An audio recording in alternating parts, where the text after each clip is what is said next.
The breathtaking geological formations of Cappadocia present one of the most astonishing landscapes on Earth.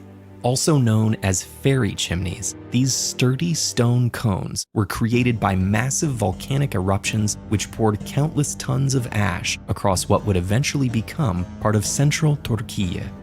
Over millions of years, that volcanic fallout hardened into a porous rock known as ignimbrite, which was sculpted by centuries of wind and rain into the colorful spires we see today. But this impressive terrain hides an equally remarkable feat of pre-modern engineering, a network of extensive underground cities stretching deep below the surface. Archaeological work on these mysterious ruins only started in the 1960s, so researchers still have many unanswered questions, but they have been able to determine some of the basics.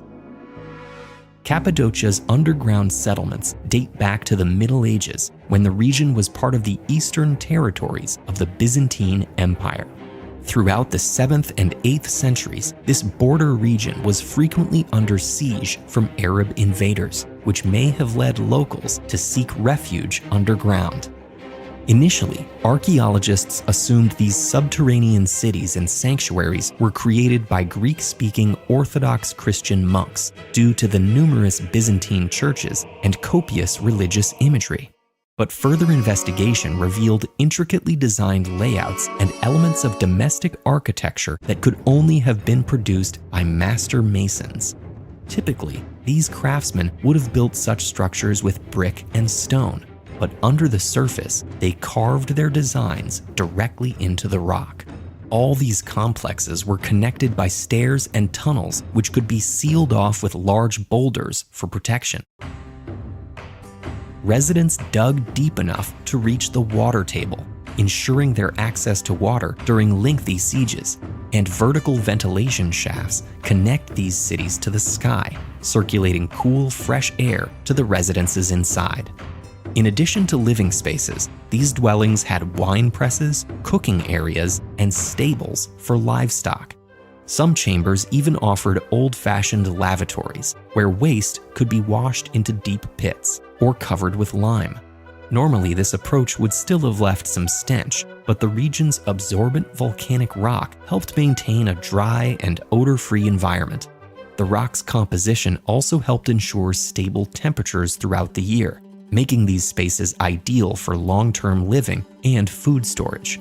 By the 11th century, the Byzantine Empire secured its eastern frontier, bringing peace and stability back to the region.